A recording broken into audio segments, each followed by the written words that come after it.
Yeah, gotta aim for the top like, hold up. Yeah, I can never doubt myself, I know better. All of you critics be acting like you know better. Blowing the smoke, but I know when the dust settles that I'm in my element. It's evident that there's levels to the game.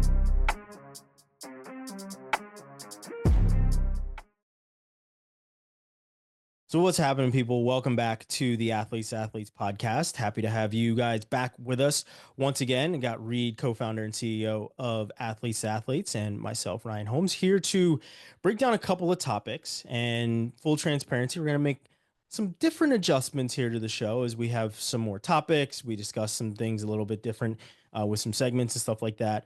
So hopefully you guys like them. And if you do, let us know. If you don't, tell us that too. But we're going to move forward. And the first thing we're going to do is do some quick hitters.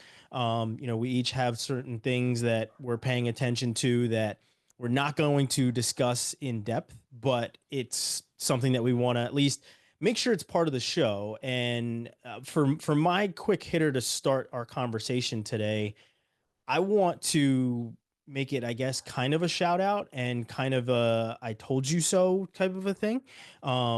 Where I want to shout out women's sports in general.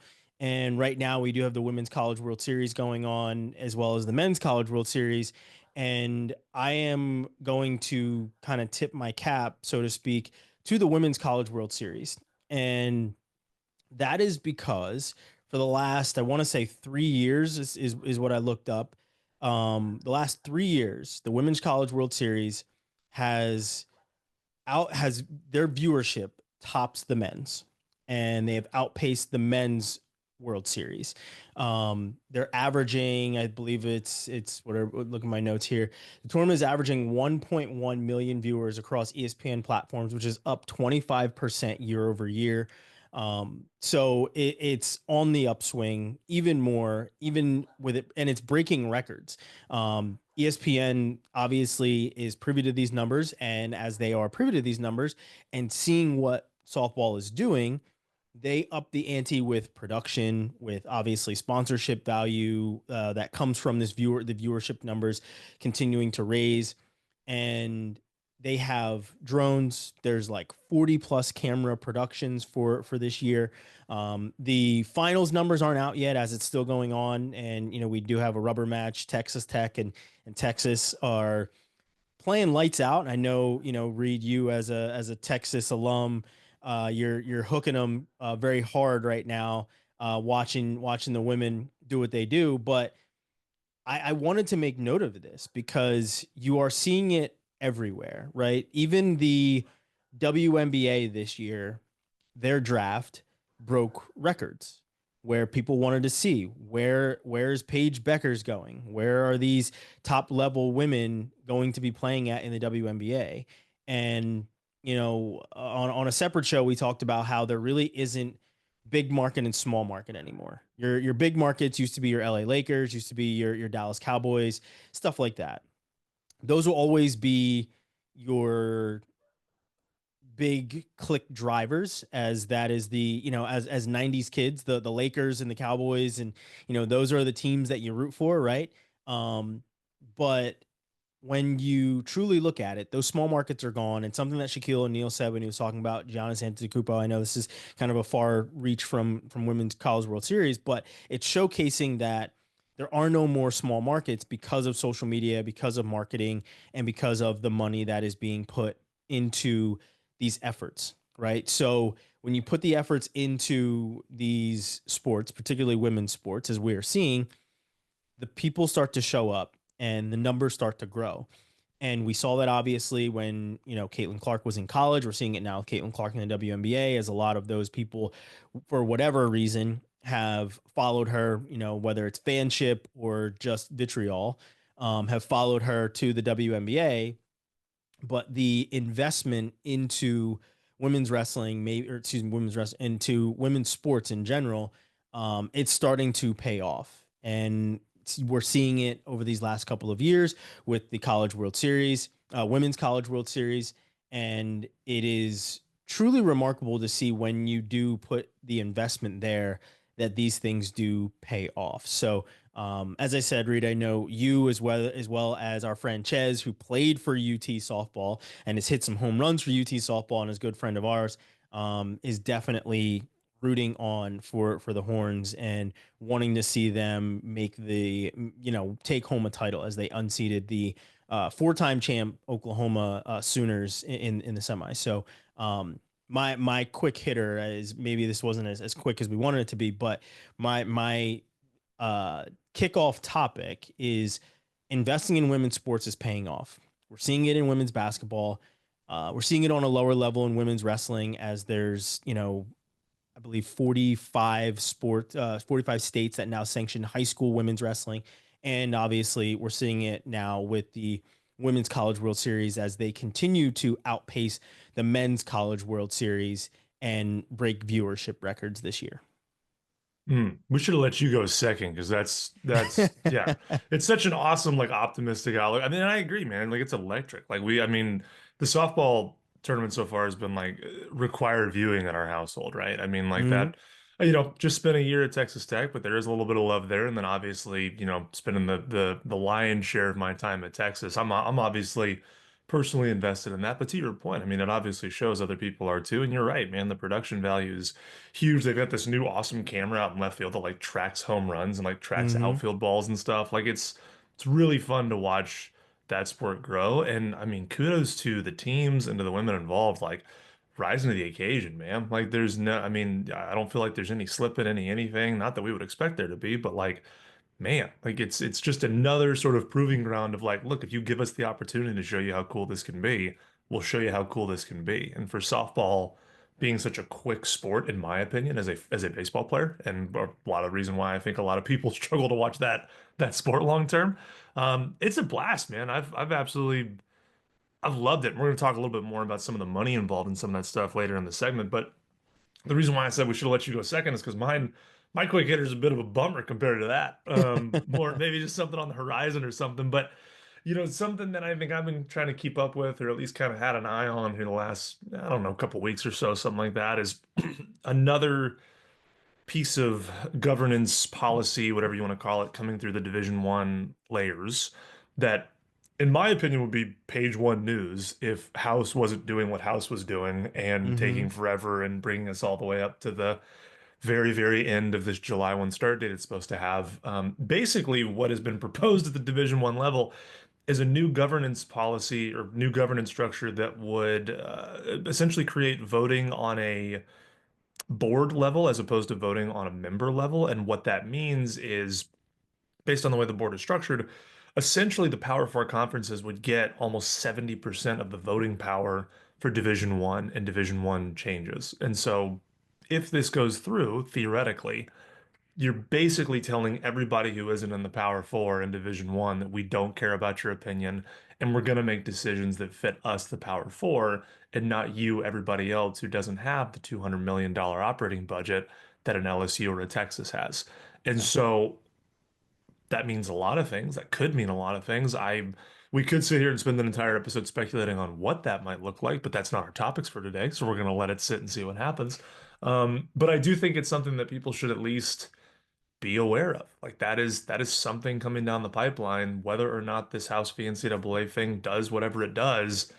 This is another lane and another angle at the Division One level that we need to keep an eye on because if it passes, it really does have the potential to drastically change opportunities, seats, rosters, all sorts of different things at the Division One level. So, um, that being said, it's a really good transition into our first topic that we have today, which, Ryan, I know you've been kind of hitting the grindstone on, and you're going to help kind of educate me a little bit more on sort of what we're looking like today. But, how are schools handling these changes at the NCAA level right now, specifically as it pertains to, the looming House approval that we all kind of expect to happen, despite the fact that Judge Wilkins is taking her time, understandably so, thanks to the NCAA's lack of solutions that they've provided her. Yeah, there's a lot of different avenues that schools are taking when it comes to the changes at the NCAA level with this looming House versus NCAA case, which we had thought, and if you go back at this point, it seems like 10 episodes ago, we had thought would be done by now, right? And she has continued to delay it and delay it and delay it, mostly because it's just not good enough. And they're not giving it the right credence. They're basically not giving her the right answers. So she's like, no, come back, do it again. Right. So I I have to give her credit for that because she is making sure that the student athlete is at the forefront. And student athlete was obviously a term coined by the NCAA, which we have now found out had way more nefarious kind of allocation to it, right? And credence to it because they were trying to keep them as student athletes, or at least have the facade of them being students first, even though they put way more millions and billions into what they do as non-students than what they do as students, um, which we can see with TV levels and or TV rights deals and sponsorship and everything else.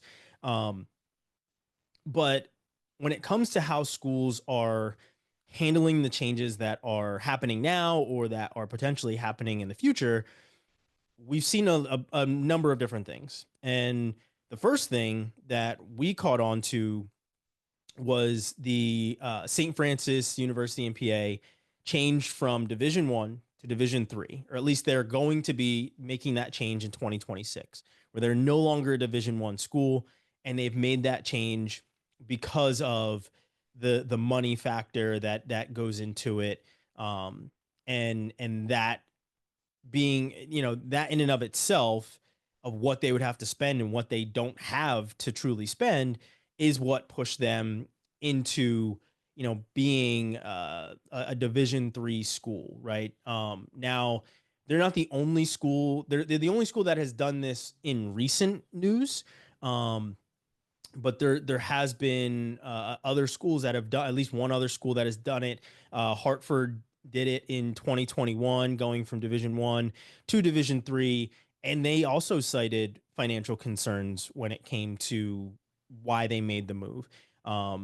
There isn't, St. Francis didn't say that this was a financial move, so none of that kind of came with their announcement to move from Division 1 to Division 3. But if you're reading the tea leaves and saying, okay, you're a Division 1 sport, you either opt into this new rev share model, and now you have roster limits, and now you have all these other things that you didn't have in the past, and you have to essentially restructure your entire athletic program, it certainly changes things for you. So instead of having to overhaul everything that they're doing, it is much easier just to reclassify and keep things as they were and compete at a different level, instead of, enduring the financial hardship of what they were doing. So that is one way of going about it. And before I get into some of these others, I want to hear your thoughts on, do you feel like this trend will continue? Like we'll see more schools that take this route? It's interesting because I'm kind of to your point. I was surprised that St. Francis was the only school that basically came out outright and said, "Hey, we're not playing this game. Like we're going to move Mm-hmm. down to D3 and we're just going to live our lives and have a time." I wonder how many schools are taking the approach of like, well, let's just see what happens. Like let's give it a season or two. Let's create a 5 year trajectory pathway or whatever it might be. Yeah. With the idea being, we can opt in a little bit, maybe we don't opt in and we see how competitive we are. Maybe we see if the benefits of Division 1 are still paying off for us and then sort of adjusting at that point. Because I do think you've seen, there are schools that are at that Division 1 level that are preemptively dropping sports, for example, right? We saw Grand Yes. Canyon the other day drop their men's basketball or men's volleyball team despite being, fantastic, right? We saw University of Utah recently drop women's beach volleyball. So you have these teams at the Division 1 level that are dropping sports, and maybe that is kind of that preliminary sort of prep of like, okay, we think we can now manage financially if we get rid of this, if we get rid of that, which of course brings in the larger conversation of like, what the hell are we doing? Like the whole point of Mm-hmm. this is to like create access and opportunity for kids. And like, if you're just going to want to spend more money on football, why are we killing beach volleyball? Why are we killing men's volleyball to do these Exactly. things like that? Obviously, that's a big issue, but I think it's going to be interesting to see how the different schools I still think, despite the fact that everyone's, we're locking in, we're committing to this, I think within the first 3 years of this whole test run, basically, we're going to see schools make some drastic changes. I think you are going to see schools eventually jump down to Division III. I think you are going to see, unfortunately, massive changes in sports that are sponsored versus sports that convert to club and things like that. I just don't know. I mean, you look at the money, I just don't know how many schools can keep up with that. And the other thing that sort of comes in from the other angle, admissions wise, is that we're about to hit an enrollment cliff.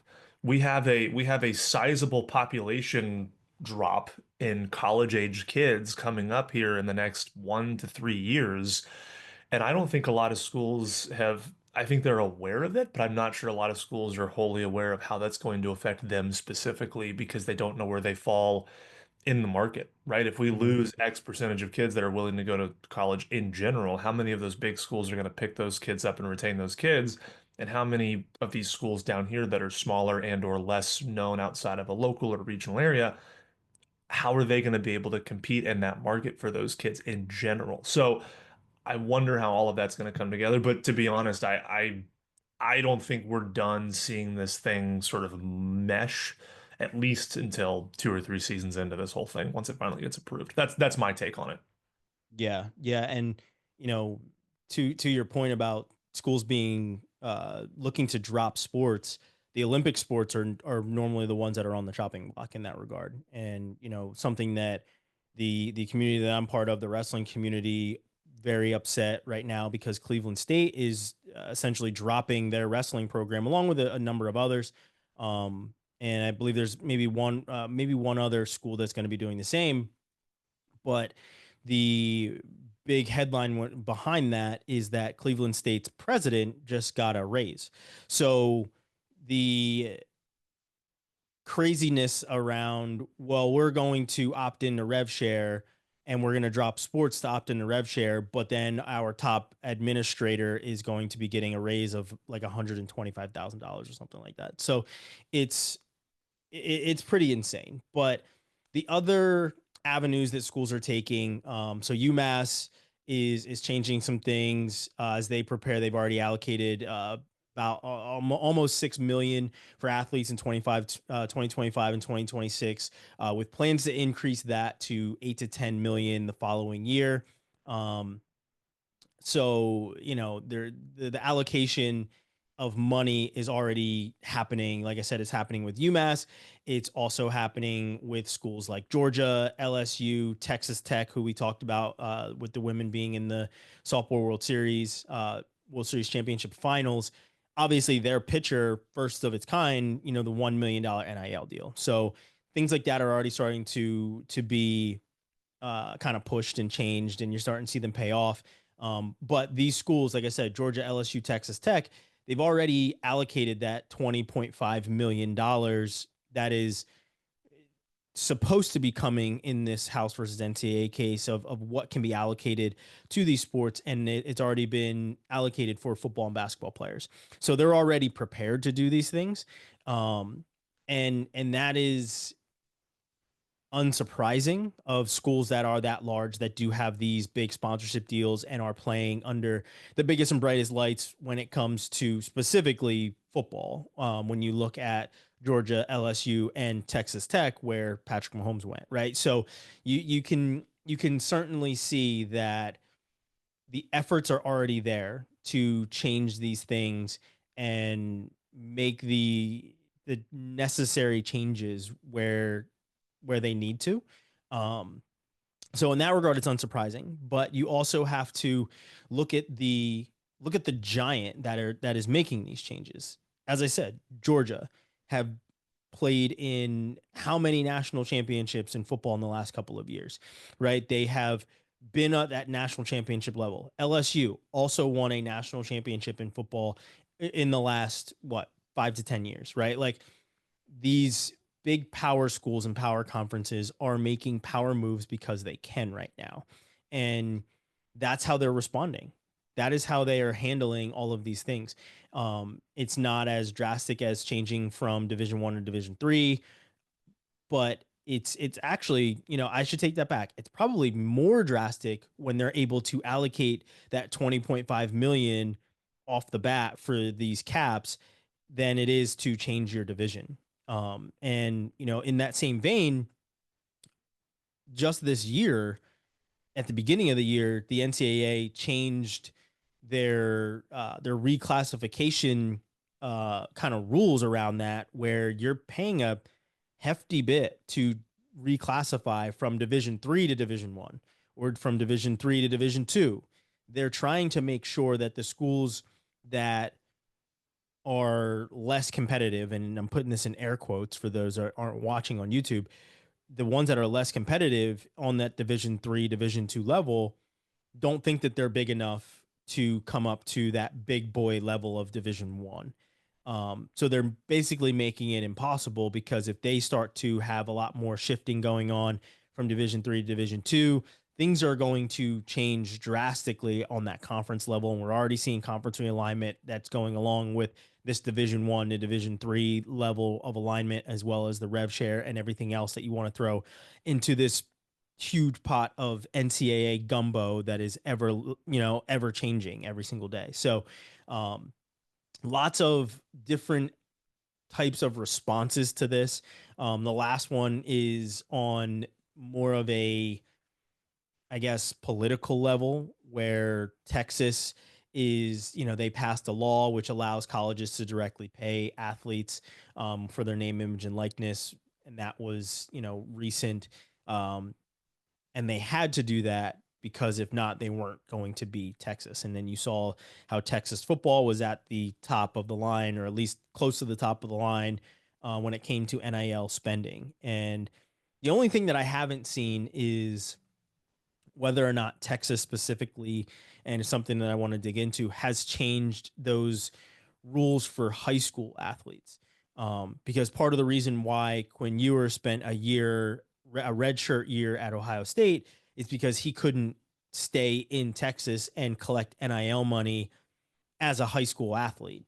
He decided to reclassify, go to Ohio State, collect that money from Ohio State in NIL, basically played, I want to say, like 2 or 3 downs of football while he was at Ohio State. I said, okay, now it's time for me to go back home, now that my spot has opened up and I've done the development that I needed to do. So the high school level, I don't know if it remains unchanged at all, but I know that within Texas where we are, they have made changes so that they can pay those players, and that obviously happened as NIL was taking shape, but they had to pass laws in order for this to fully take shape. And that, I bring that up because I feel like other states are going to look to allocate laws and governance to things that are coming out of the NCAA.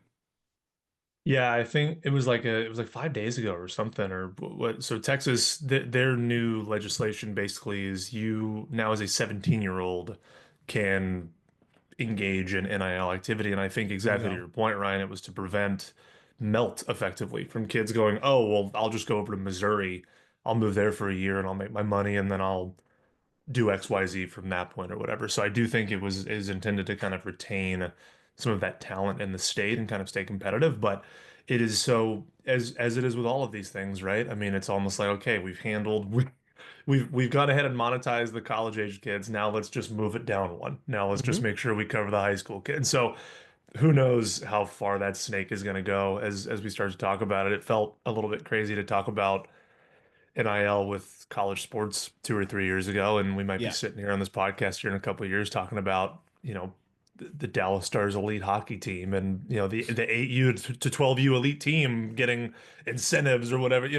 It sounds ridiculous when it comes out of my mouth right now, but so did a lot of things a couple of years ago whenever we talked about it. So who knows, man? It's something that we gotta kind of keep an eye on. I But mean, as as ridiculous as that sounds, not to cut you off, but as no, ridiculous as no. that sounds, I saw earlier this week a 6-year old, they created a graphic, and I'm telling you, this was real. I looked into it, so this was not parody. Created a graphic for a 6-year old Pop Warner football player who said he was entering the transfer portal. I do not know where he ended up. I don't know where he signed or anything else like that. I have no idea. I didn't. I don't know. Maybe it's going to be on ESPN later on, where he's announcing he's taking his talents to South Beach like LeBron. But I'm obviously making fun of it because it is wildly stupid. We don't need to make graphics for 6 year olds. We don't need rankings for 6 year olds. We don't, no, there has never been a kid that has been recruited at a Pop Warner football game or at a little league softball or baseball game. It doesn't happen. These aren't things that are real. And it's probably to our third topic of parents thinking that they know what's best and they want to make these kids grow up a little quicker or give them some experience that they don't need right now, right? So yeah, you said ridiculous things, and that popped in my head of as I was doing some doom scrolling on Twitter and just seeing what the current events were the other day. I saw that they had announced that a 6 year old was in the transfer portal. That's that's amazing. And we should come back to that in topic three because that Yeah, it's amazing in the purest form of the word, I guess. It truly it fills me with amaze.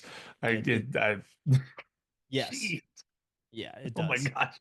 Um, Well, yeah, let's you're pop right. over to topic two here. So the other thing that we're going to sort of talk about is kind of what I wanted to bring up specifically was sort of the economics of the baseball and the softball tournaments. There's a publication called Extra Points that I pay quite a bit of attention to and I love. And they went through and kind of pulled public records for all of these teams that were competing in, I believe it was the super regionals for could have been the regionals as well, but I know certainly the super regionals for softball, and then the regionals for baseball, just to kind of see, okay, what are the operating budgets of these teams that are playing in these tournaments against one another? And I found that interesting because so many times, understandably so, we end up talking about football and we talk about men's predominantly and women's basketball Mhm. as sort of holding the lion's share of this money that exists in the college space. And that 100% is true.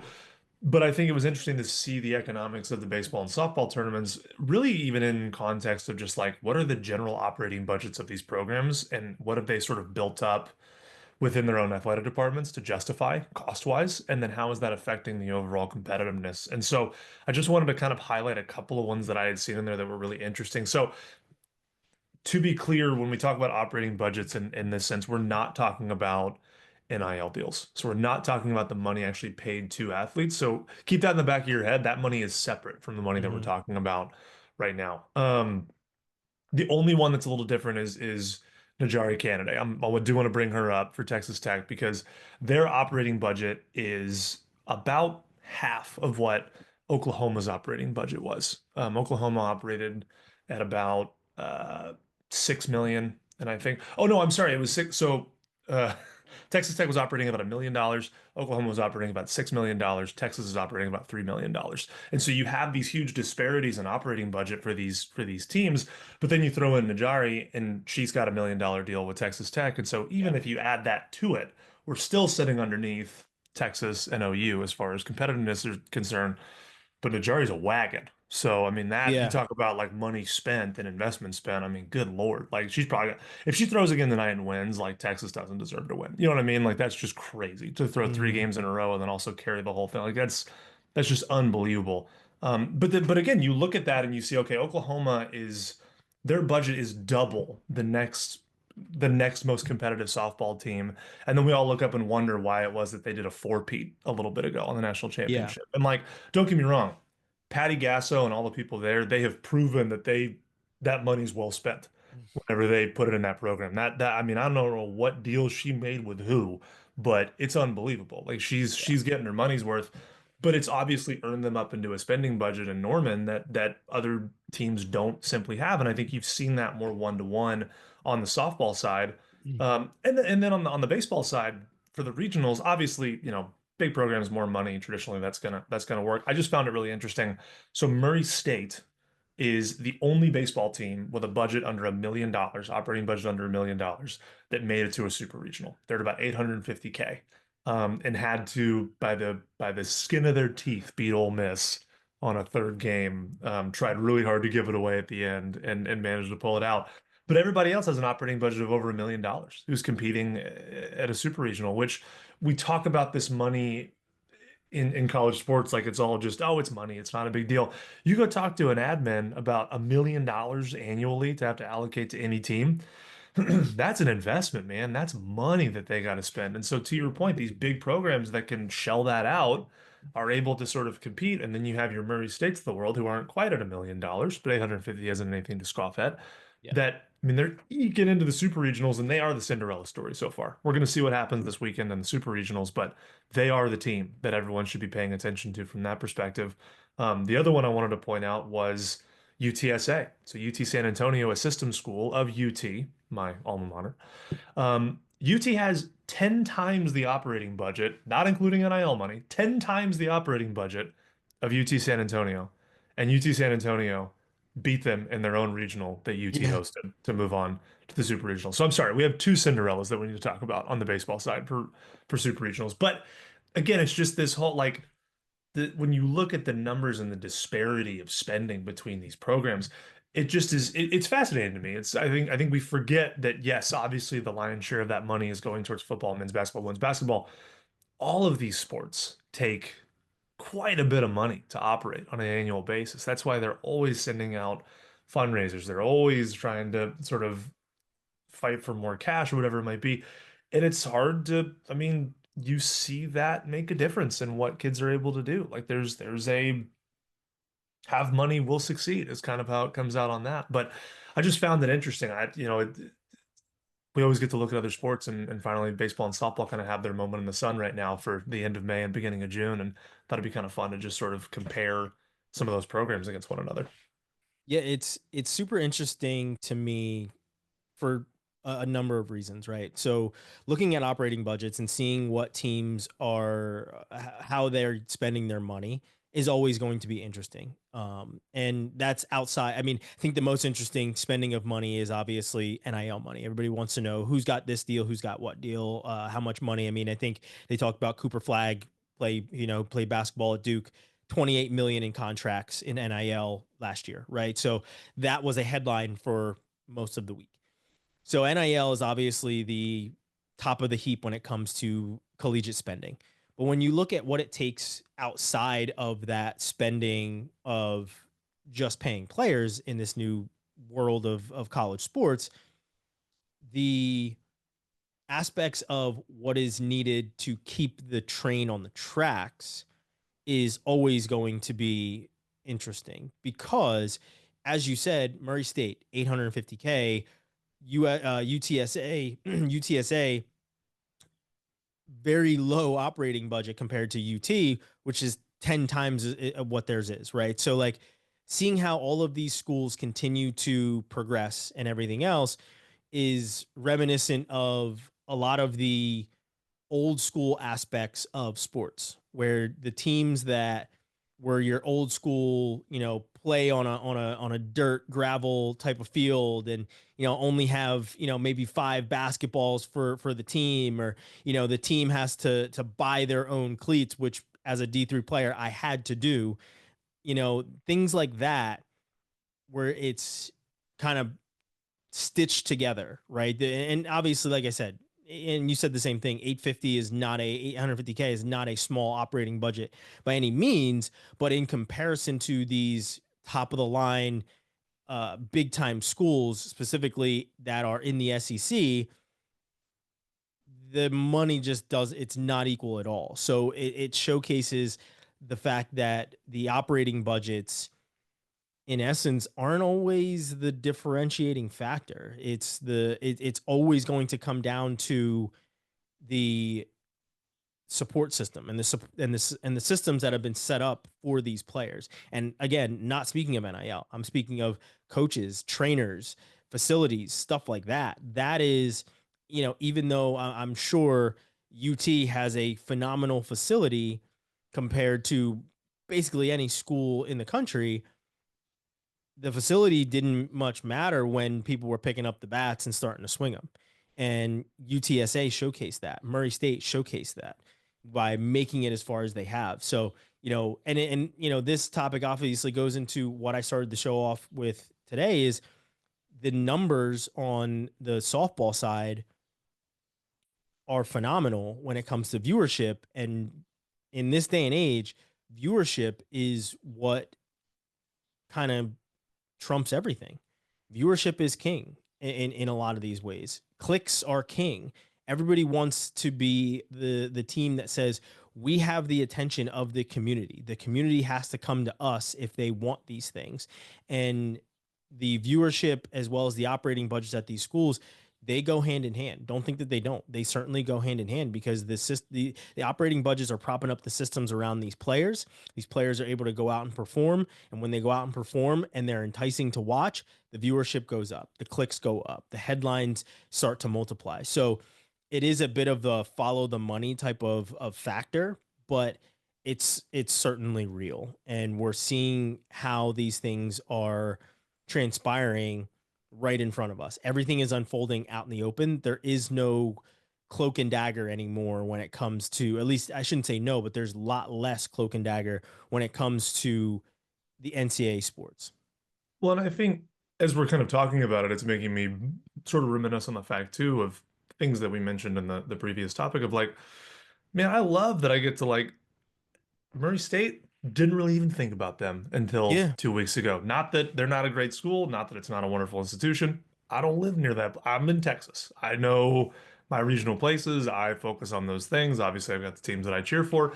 I'm so much more invested now in the super regionals of baseball because I have a Murray State and a UTSA and these teams that quote unquote shouldn't be here because the budgets don't line up or the NIL money doesn't line up or whatever it is. There's still this opportunity for us to kind of find that beauty in sport and find those narratives in sport. And to your point, we talk about content, we talk about clicks, we talk about views. In my opinion, this is a lot of what drives that at the college level. If you wanted to see the best of the best of the best of the best, watch the NFL, watch the NHL, watch the MLB. Like that's where you're going to really find that. And I think what sort of separates college sports fans from professional sports fans or what those levers are that separate your interest in those two sports. For me, college, so much of it comes down to the fact that you can have these moments and you can have these Mhm. teams. And we've created at least enough of an equitable playing field at those certain divisions that schools have an opportunity to kind of quote unquote pull themselves up by their bootstraps and kind of do things they wouldn't otherwise do.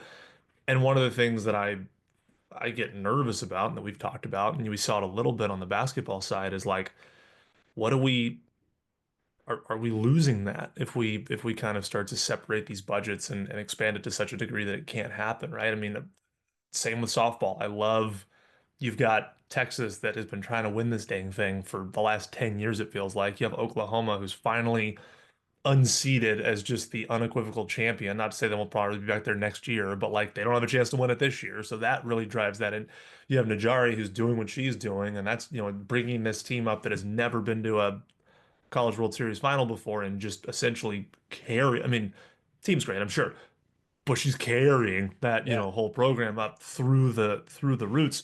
Um, that's the kind of stuff that's fun to watch. And so I guess I hope and I opine that we're going to be still have that when this is all said and done and things kind of shuffle out.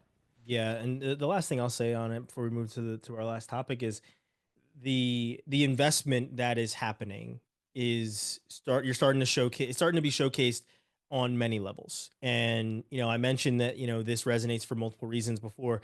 One of the other reasons that operating budgets and things like that were resonating with me because I've been to OU. I've seen their facilities. I've been in their facilities.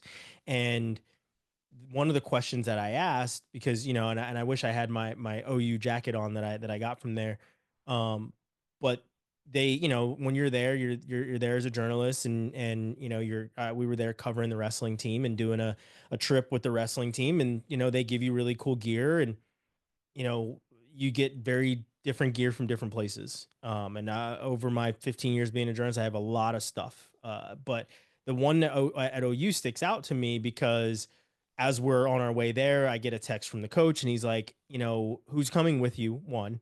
And two, give me everyone's t-shirt size, their sweatshirt size, their jacket size, their shoe size. Like, give me all their sizes. And I'm like, okay. And mind you that, I've been, like I said, been on trips. Arizona State was another trip that was kind of similar where, we were out on a tour and shooting some video. We came back to the wrestling room. There was stacks of stuff there. OU set up lockers for myself and Mike, who was with me, with shoes, with jackets, with sweatshirts, with all these different things, all OU, to give to us, to thank us for being there and showcasing their program, showcasing their school. OU obviously didn't need us to do that because it's still OU, but the wrestling program certainly enjoyed it. Right. So, but you're seeing what they're able to do where they're saying, hey, and they set up lockers for us as well. Like they were all set up as if we were arriving for game day. Right. So they rolled out that red carpet. And one of the things that I asked of, as you can see over to my left, partially the sneaker rack that I have for people that are watching on YouTube, but I am a Nike sneaker guy. Not say I don't have other pairs of different brands, but Nike is a pretty heavy brand in my collection. And one of the questions I asked was, hey, I know you guys have a Jordan deal. What is it like to be on a campus to have a Jordan deal? And I asked the same thing at UNC as well. And they said, well, for us, and they're speaking of the wrestling team, we're not part of that deal. That deal is reserved for football, basketball, and softball. Those are the only three on our campus that get uniforms that have the Jordan logo or that get anything that have the Jordan logo. And they're like, we can't even get it as coaches, right? Like we can obviously buy it, but it's not something that we can order or something that we can do. So, like I said, when you start talking about operating budgets and you start talking about how much money is going into these things, I start to think of also the sponsorship deals and the different deals and things that go into it. And that story of being on campus at OU and seeing the facilities and seeing all of these different things and being in the weight room and talking to the coaches about just the access that they have to everything on the campus. However, unless you are part of their elite programs, you're not getting the top of the line elite type of offering. Where, like I said, softball being the champions that they are, 4-time champions, and I mean, I should say 4 times in a row. They've won more than 4 championships, but 4 times in a row. And at this point, this was, I want to say 2017, maybe 2018. So things were different on that campus than what they are now. But that's what they said. That Jordan deal is reserved for these set of teams. Right. So it may be a far cry from their operating budgets, but it also showcases what these schools are doing in order to really further things. And the last thing is on this economic, kind of the economics behind baseball and softball. I want to go back and speak on softball. We saw recently how the MLB is investing in softball and how they are going to now have, I mean, there already is a professional softball league with Athletes Unlimited, but the MLB is seeing, and what Manfred actually talked about is how the momentum of women's basketball in the WNBA is what they're seeing. So they want to capitalize on that when it comes to women's sports and make sure they are pushing in women's sports and making the investment in women's sports. So as I started the show off with talking about the investment in women's sports and how viewership is being showcased, and now we're talking about the operating budgets and how there's, Najari has her $1 million deal, and it was first of its kind in softball. You're now seeing, this is kind of a follow the money episode of where we're going to next. And now there's more money being invested into softball in the professional ranks, where there already is a professional league with, I believe, 8 teams or so. And now there's going to be even more of an investment and development with the MLB saying, okay, the NBA has their sister league. We need ours. And they're going to inevitably have that. So for me, that's super interesting. Reid, do you have anything else to say on this topic before we move to the last one?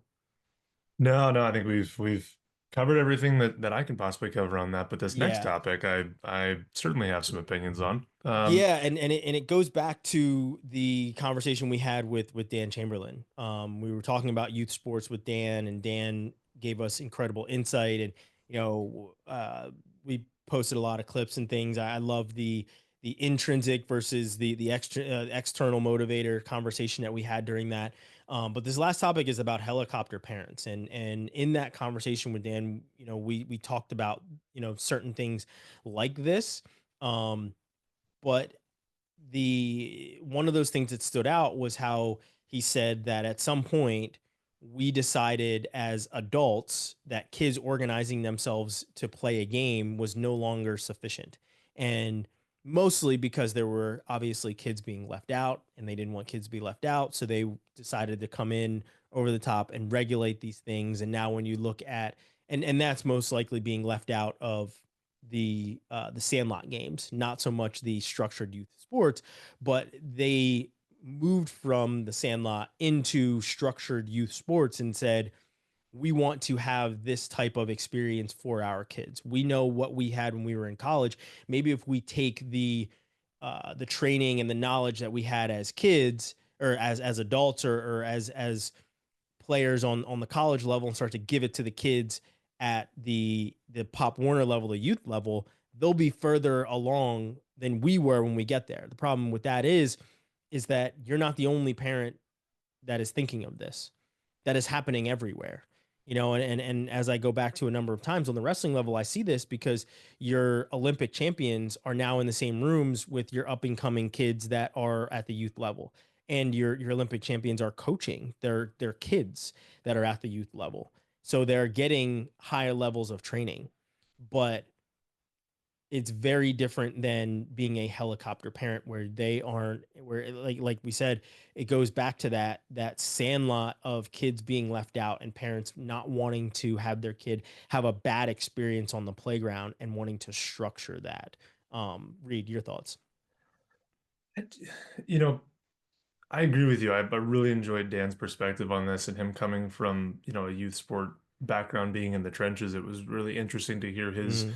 space on this. I think what always shocks me, and I even see it with high school kids that I'm working with, right, on the consulting side and speaking with them, man, their brains are different than ours. Like, I think so much of it comes from parents will sort of see kids at any level either engaging in play, engaging in sport, engaging in whatever. And I think that parents have this idea that, okay, this kid needs to experience this in the way that I would interpret it as fun or challenging.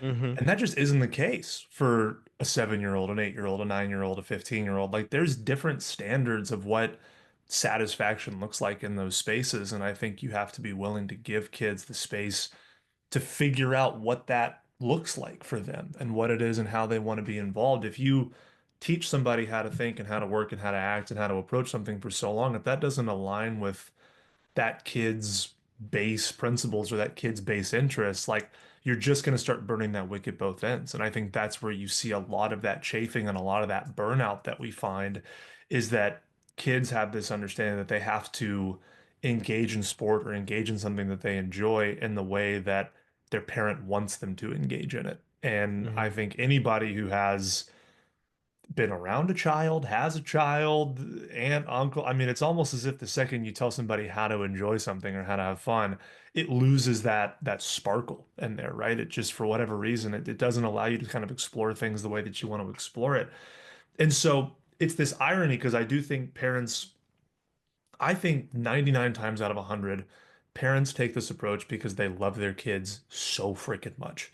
Like they Mm-hmm. want to give their kid every possible opportunity. And from their point of view, they're thinking, okay, my kid's got a bit of a knack for this. This is a pathway for them to have success, whether it be in college or life or whatever. We're going to really lean into this thing hard. We're going to do everything we possibly can to put this kid in a position to succeed at this thing. And what that inherently does is it just pigeonholes that child to say, okay, you're 6 years old, you have a bit of a knack for this thing. This is who you are now. This is your identity. This is your value and your characteristic to the family. No parent goes into this process with that being their mindset. But when you get to 11, 12, 13 years old, and the only things you can talk about when it comes to your kid is what team they play on, how many tournaments they've won, what their UTR is in tennis, what their state ranking is in wrestling. Like if that's the only, if you find yourself quantifying or speaking about your child through that lens only, how do you think that kid feels, man? Like that's a lot of pressure for a kid or for a teenager to say, okay, I guess my value in this family stems from what I'm doing in my sport. So if I'm not succeeding in that sport, what value do I bring to my family? And if I'm not bringing value to my family, what am I doing here? And that's that spiral that we see so many kids get to.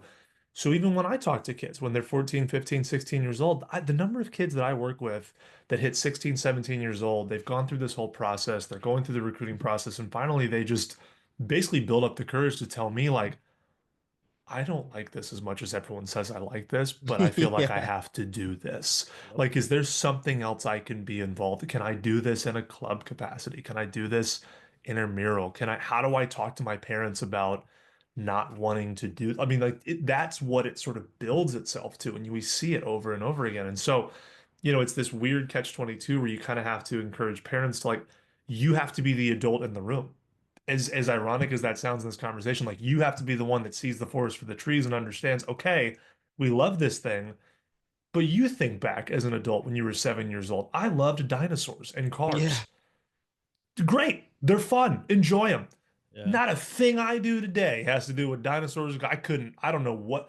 I just got my car scheduled for service in a couple of days. I have no idea what to do with that thing. Great. It's a car. It's fun. Dinosaurs. I go to museums every so often. No interest in being a paleontologist.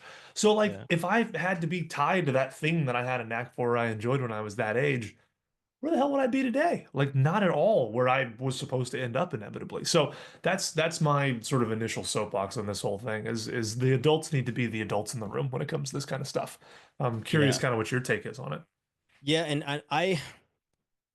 if you haven't noticed, I always go to anecdotal things that I can pull into any of the topics that we discuss. Um, and anecdotally, I obviously grew up in a sports family where literally all of us were athletes and will always identify as athletes. I have a nephew that is at San Diego right now. He just transferred there. He graduated from Lafayette. He's got 2 years of eligibility left. So he's transferring to San Diego, where he'll get his master's degree. But he plays football there and, super proud of him. And I was always gone as he was growing up. But my brother, his dad, um, was his coach growing up at every level. So I've seen the type of dad that wants the best for his kid and feels that him coaching his son wherever he can, at least until he got to high school, I believe, um, was the best coach for his son, right? Like not privileged enough to be a Deion Sanders where you can continue with your kid throughout his entire life until he goes off to the pros. But I have a brother that has done that, right? And then, I have another brother who has, two kids, a son and a daughter, and they both are athletes. And I was on the phone with him the one day, and the kids had a day off from school. I think it was, it was maybe like a month ago, some holiday or whatever.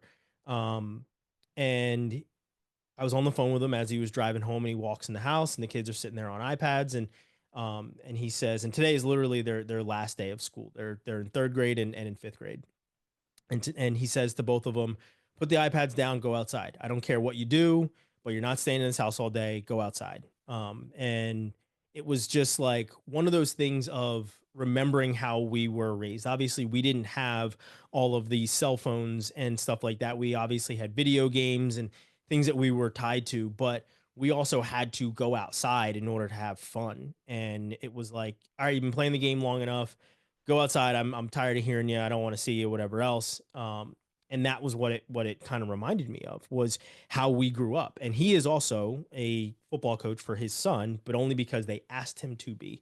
It wasn't like I want to do this. He actually was completely against it, right? So like when I think of helicopter parents, I think of my own parents, I think of my siblings, my sister. I can remember my sister when her son was little, and he was wrestling and playing football and baseball, and she comes and says to me, and why don't you show him stuff? Why don't you take him out in the yard and show him things for football, or go into the basement and roll out the mat and show him wrestling moves? And I'm like, I am not showing him anything until he comes to me and says he wants me to show it to him.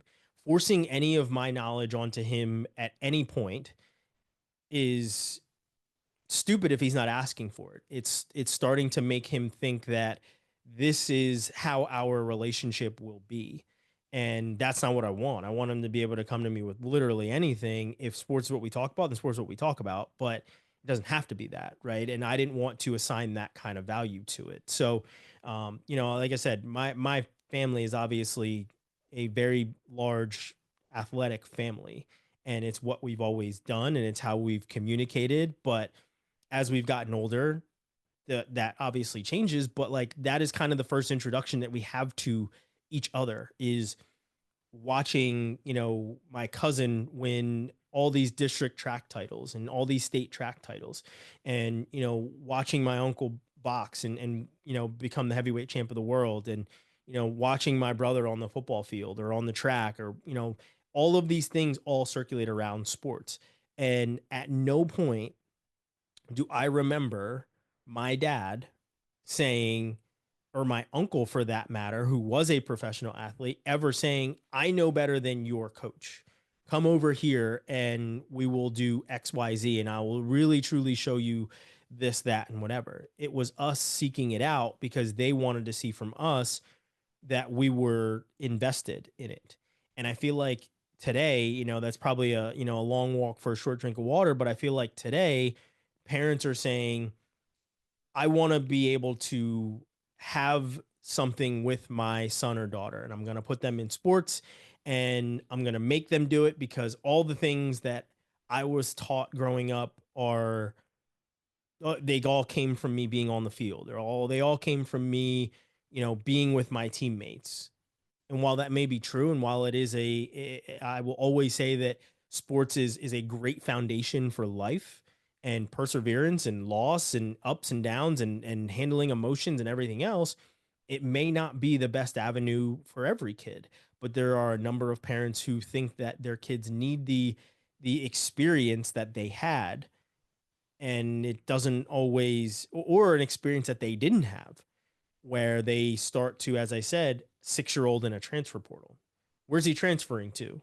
From the swings to the teeter totter? Like where's the kid transferring to? Like is he just going to be over here on the slide instead of, over, on the basketball court shooting baskets? Like what is it? Right. So the things that parents are trying to inject into their kids' athletic understanding, or at least their kids' athletic experience, it's know when to do these things. And I'm not a parent. I'm not going to sit here and tell you how to parent your kid or anything else, even though it may sound like that from me using my anecdotal experience.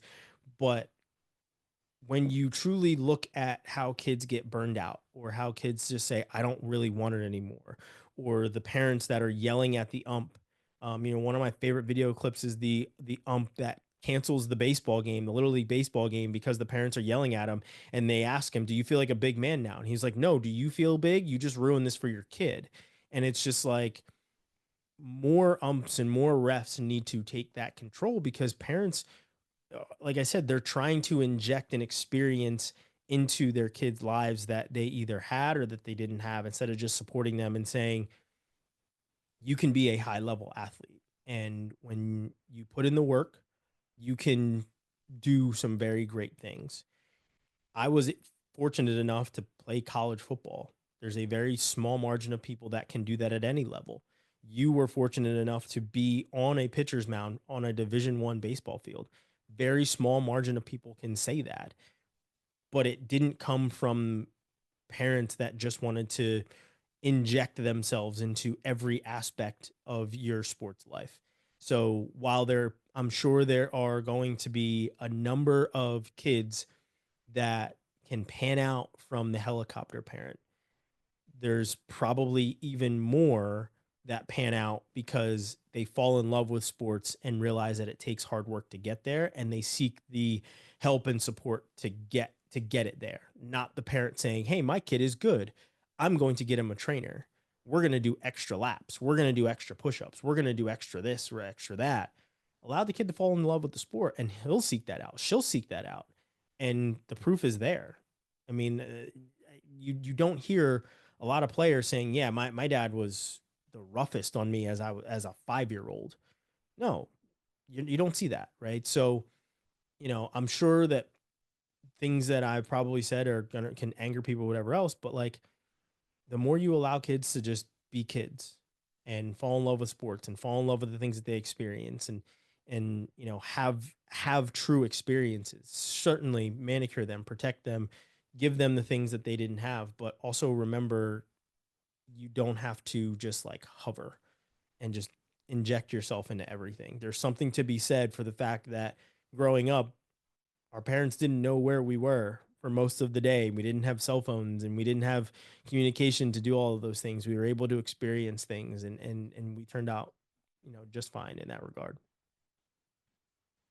Yeah, I think, I mean, second everything that you've said, and the one thing I'll add based on kind of your anecdote is when I meet with families for, on the academy side and Mm-hmm. help through the admissions process and the recruiting process and things like that, the most interesting sort of interaction that I ever have with parents is we'll start talking about, okay, here are the things that we need to do to get your recruiting materials set up. Here's, what we're going to do to kind of set up your preferences to understand what that list looks like. Here's what we're going to do. You start to kind of take them through what this looks like to really lean in to Mm-hmm. this recruiting process and lean into this college process. And inevitably, you know, parents ask the question for in that first meeting that they're a part of, okay, what do I need to do? What do I need to do? And the answer is always the same, nothing. You need to do nothing. And it's actually very important that you do nothing. Yeah. And it's always interesting to see the responses or reactions or facial expressions from parents in that space. I think it's a varying level of responses, and I think so much of it stems from why they came and found us in the first place. It stems from their own sort of fears and anxieties about this stuff. And I get it. Like you're choosing to entrust your kid to somebody who isn't you. Mm-hmm. And so I completely empathize with how that feels and what that commitment looks like. But I do think sometimes that trepidation stems more from, oh shoot, if I'm not the one rowing this boat forward, what's actually going to end up happening? Did I Yeah. spend the How are we gonna first get to fit? shore?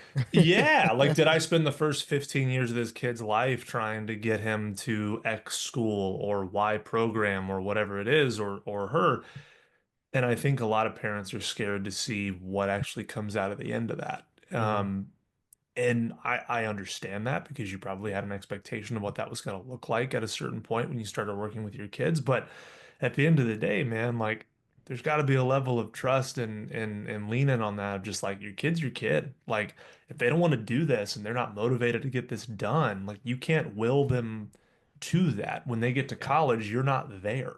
Like they have to show up to practice on their own. They have to balance school and sport on their own. They have to get their stuff done. They have to do that's them, man. So like if they can't do this part, which I would argue is kind of the most fun out of all of it, where you get to see all your options and explore all your things and test the waters and put your best foot forward. If this isn't the part that you can get motivated about, you and I both can speak to the fact that at 5 in the morning when a coach is banging on your door and telling you to get your butt to the weight room to do something you don't want to do, that's that's not the that's the hard part when you Yeah. get there and you start doing that. So it's interesting.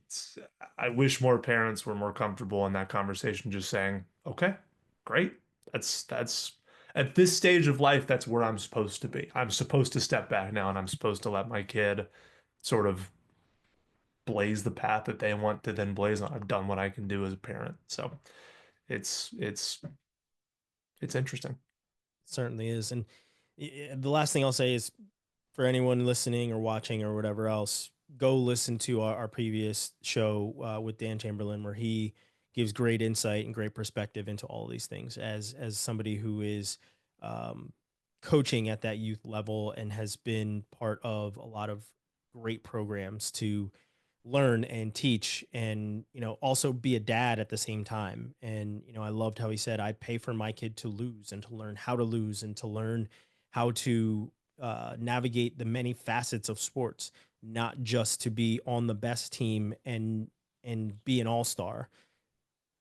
That was one of the other things that kind of resonated with me during that conversation. But definitely go listen to it. But as always, we wish that every single kid has a great sports experience. Not everyone is going to. There's going to be ups, downs, bumps in the road, injuries, you name it. It's going to happen. If you play for a long time, as much as you and I played sports, you're going to have bumps, bruises, and injuries. But stay competitive and always put your best foot forward. But we appreciate you guys listening, watching the Athletes podcast. Hopefully you enjoyed the topics that we covered today. Leave a comment and let us know if we said something you agree with, something that you didn't agree with, something that you would like to hear us kind of espouse on or dig into or research or kind of give any other perspective on. But like I said, we appreciate it. Appreciate you guys listening and watching the Athletes podcast. We'll see you again next time.